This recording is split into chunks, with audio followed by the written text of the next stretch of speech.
الله الله ربي هو الله. Subhanaka la ilma lana illa ma 'allamtana innaka antal alimul hakim. Soalan, kenapa dikatakan dalam akal itu ada nafsu? Dan dalam pemberian ilmu ketuhanan tidak boleh pakai akal dan perlu banyak berzikir. Baik. Pencerahan tajuk ini panjang sebenarnya. Yang pertama, mengenal Allah Ta'ala menggunakan akal. Menggunakan akal. Siapa yang mengatakan tidak boleh mengenal Tuhan dengan akal, ini pendapat tidak betul. Cuma peringkat awal. Ya. Sebab itu disebut dalam hadis Rasulullah SAW, tafakkaru bi khalqillah. Berfikirlah kamu dengan kejadian Allah. Untuk apa? Listidlal, mengambil dalil. Ya, mengenal peringkat awal dipanggil bidalil wal burhan. Peringkat yang kedua iaitu bizab wal wujdan, syuhud wal ayan. Ya, peringkat pertama dia mesti ada basic. Dia mengenal Tuhan untuk membezakan mana dia Allah, mana dia makhluk, berdasarkan nas Quran dan hadis Nabi SAW. Ya, Quran banyak menggunakan afala tatafakkarun, tidak kamu berfikir? Fikir dengan apa? Fikir dengan akal. Ya. Tapi akal yang disuluh dengan nas Quran dan hadis, bukan akal macam puak falsafah mengambang, itu bukan. Sebab tu siapa guna akal sahaja tanpa disuluh, dipandu oleh syariat, maka dia akan rosak. Man tamada ala aqlin dhalla wa man tamada ala jahin dhalla wa man tamada ala malin qalla wa man tamada ala Allah fala qalla wala dhal wala zan. Kata Sayyidina Ali, man tamada ala aql, siapa berpegang pada akal semata-mata, dia tak pandu pada syariat. Sebab akal ni selalu terlalu pendek, terlalu kontot sikit sangat. Ya, tak pandu pada syariat, maka dhalla, orang tu akan sesat. Mana akal yang tidak dipandu dengan syariat akan sesat. Siapa berpegang pada harta, harta akan habis. Siapa berpegang pada jah, kemegahan, kemegahan akan hilang. Siapa berpegang kepada Allah, maka dia selamat. Tidak akan berlaku kesesatan, kemelesetan dan keruntuhan dalam kehidupan dia. Yang pertama.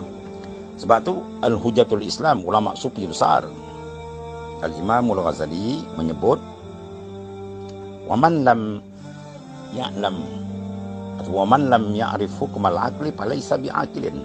Siapa yang tidak mengetahui hukum akal, maka dia tak berakal. Ya, itu yang disimpunkan dalam kitab, ya, itulah Ummul Barahin. Kitab ni karang oleh Al-Imam As-Sanusi. Ya, dia karang 3 kali dia memimpi Rasulullah SAW. Dan Rasulullah mentasdikkan, memuji karangan Al-Imam As-Sanusi. Di dalam kitab Imam As-Sanusi disebut hukum akal. I'lam annal hukmal aqli yanhasiru fi salasati aqsamin, al-wujub wal istihalah wal jawaz. Ketahuilah bahawasanya hukum akal itu bagi pada 3. Al-wujub wal istihalah wal jawaz, itu hukum akal. Sebab kita nak letakkan hukum kepada Ta'ala. Ya. Hukum dia apa makna? Dia panjang cerita lagi lah. Hukum makna isbatu syai' li syai' au nafyu anhu. Kita letak isbat satu perkara di satu perkara, atau kita nafi satu perkara di satu perkara. Kita isbatkan kudrat bagi apa? Bagi Allah. Itu mana hukum akal. Maknanya Allah Ta'ala bersifat dengan kudrat.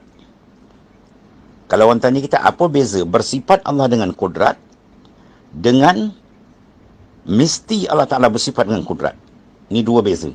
Mesti Allah Ta'ala bersifat dengan kudrat, itu hukum wujub. Bersifat Allah Ta'ala dengan kudrat, mana qadir, dia berkuasa, yang berkuasa, itu dipanggil wajib. Tiap-tiap benda yang bersifat dengan wajib dipanggil wujub. Itu perbahasan panjang lagi. Di sini pun kalau orang kampung biasa dia mengaji, hukum akal dipanggil wajib, mustahil, harus. Itu tak berapa tepat. Sebenarnya kalau buka kitab Arab, sebenar hukum akal bukan wajib, dipanggil wujub, masdar. Benda yang bersifat dengan wujub dipanggil wajib. Ya, benda yang bersifat dengan wujub diri mesti, maka dipanggil wajib. Atau perbahasan panjang. Nak sebut sini bahawasanya kita kena menggunakan akal. Nikmat akal, nikmat besar, supaya kita mengenal Allah Subhanahu Wa Taala.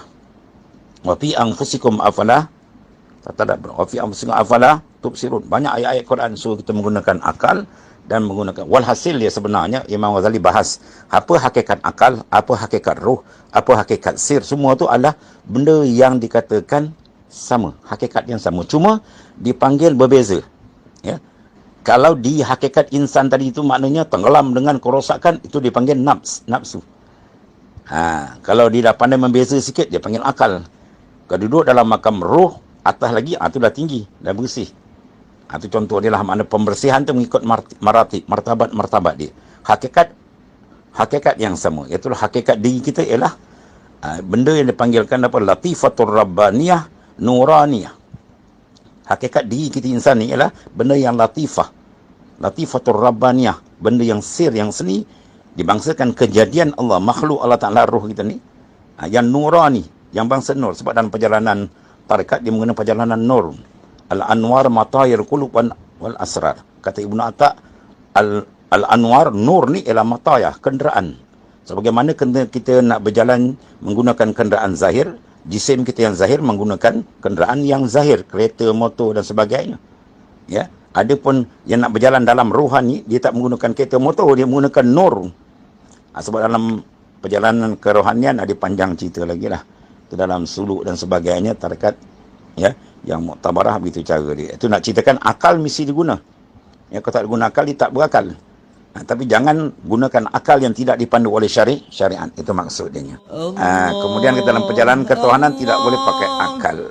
Kena pakai zikir. Dia kena dua tu sebenarnya. Ya. Akal dan akal. Sebab akal tu kena dibersihkan. Ada akal yang baik, ada akal yang sebaliknya. Itu nak proses riyadhah mujahadah menggunakan zikir. Dan supaya akal tu bersih. Sebab tu orang kalau sekiranya mengenal Tuhan dengan akal saja, okey, i'tikad dia sah. Tetapi kedudukan dia tak berapa bersih lagi. Sebab dia kena pindah martabat dia kepada roh, kepada sir, ke atas kata lagi bersih. Menggunakan apa? Menggunakan riyadhah, mujahadah dan zikir. Ya? Tu. Akal peringkat pertama dia nak mengeluarkan iman peringkat awal. Dia panggil ilmu yakin. Yakin bil ilmi. Nak dapat ilmu dengan apa? Akal. Orang tak ada akal itu tak dapat ilmu. Orang gila nak dapat ilmu macam mana? Kan Jadi makna guna akal supaya kita dapat membeza. Ya, mana dia zat yang wajib wujud, mana zat yang mungkin wujud dengan dalil Quran dan hadis Rasulullah sallallahu alaihi wasallam. Baik, sekarang kita dah kenal, kita nak mendekat. Nak mendekat supaya jadi lebih hampir, lebih kenal. Ya, macam kita kenal lah inspektor. Oh, saya kenal inspektor tu. Tanya sebab apa? Saya kenal dia. Seorang lagi kenal inspektor. Saya kenal jiran saya. Oh, lagi dekat. Tanya seorang lagi, kenal inspektor ni? Oh, kenal. Sebab apa? Saya anak dia. Oh, Masya Allah, lagi dekat. Tanya seorang lagi, awak kenal ni puan? Kenal. Dia suami saya. Oh, lagi dekat. Bermakna pengenalan sama lafaz, tapi hakikat berbeza.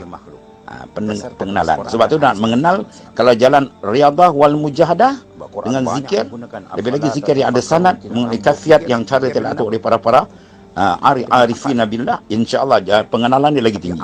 Tapi basic pengenalan dia mesti dikenal dengan akal, membezakan dulu. Dia tak tahu beza, dia tak takut dia silap nanti.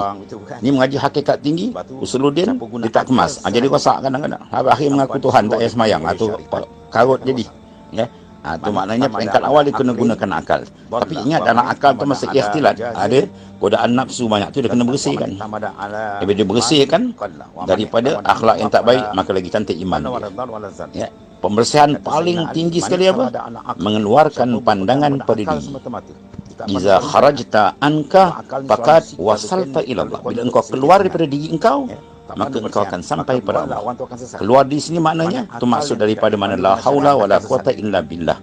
Ya, tidak ada daya. Nak buang benda dengan apa? Akal kita, pandang kita, nafsu pandang kita ada daya, dan kita tembak dengan zikir. Sebab dalam makna zikir, mana asma, mana awsaf Allah Ta'ala, semua menunjukkan keagungan besar. Bila kita rasa keagungan besar, kita akan tunduk. Bila rasa Allah Ta'ala maha berkuasa, hilang kuasa kita. Bila rasa Tuhan maha menentu, hilang iradat kita. Bila kita pandang ilmu Tuhan maha hebat, hilang ilmu makhluk. Akhirnya wujud yang hakiki sebenar-benar wujud di atas jalan istiqlal, tak ada siapa melainkan Allah. Wujud kita wujud muqayyad, wujud Tuhan wujud mutlak. Maka pandang wujud mutlak, maka situlah makrifat yang sebenar dengan Allah Ta'ala. Jadi jalan pengenalan tu ada dua. iaitu pengenalan dengan cara akal bil ilmi, satu lagi pengenalan bil azwaq, tarikuna bil azwaq, jalan kami dengan zauq, dengan rasa. Maka nak buang rasa makhluk, dia akan dapat rasa dengan Allah Taala. Al-Imam As-Sanusi. Barang hikam kata rubbama rada alaika la anwar fawjatil qalbi mas'un bi sadil asal fartahla min haitsu nazar farriq qalbak min al-aghyar yamlahu bil ma'arif wal asrar. Ada kala tuan nak tuangkan nur makrifat dalam hati seorang, tiba-tiba hati tak ada persiapan, kotor banyak, nampak diri hebat, mandang diri dia dan sebagainya, dan maksiat macam-macam. Fartahla min haitsu nazalat, mana dia berbalik, Allah Taala tarik balik benda itu. Jadi nak dapat dia farriq qalbak min al-aghyar, farriq qalbak, kosongkan batin hati kamu lain daripada Taala. Barulah yamla'u bil ma'arif wal asrar, Tuhan akan penuhkan dengan ma'arif. Ilmu ni bukan dipanggil ilmu iktisabi. Ilmu yang pertama mengenal Tuhan akal itu iktisab, kita usaha belajar. Ilmu yang ni dengan riyadhah mujahadah, maka dipanggil ilmu wahbi. Ilmu wahbi mana ilmu kurnian, tuan campakkan. Berdalilkan ayat Quran, wattaqullaha ayyuhalladzina amanu taqullaha wa yu'allimukumullah. Wahai yang beriman, bertakwa.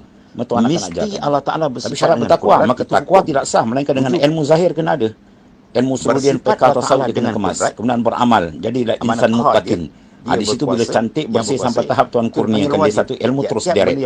Pancaran ilmu ladunia, ilmu ladunia dari sisi Allah Subhanahu Wa Taala. Dan hadis Nabi sebut man amila bima alimah wa rasahu ilma man lam ya'lam. Siapa beramal dengan ilmu yang dia tahu, Tuhan akan beri ilmu yang dia belum tahu. Ini semua isyarat kepada ilmu ladunia, ilmu ladunia. Ya, jadi maknanya kita ada dua kesimpulan dia, pengenalan dalam dua bentuk. Satu dengan cara ilmiah, satu dengan cara zauqiyah. Atau perbahasan panjang. Wallah. Sebut sini bagusnya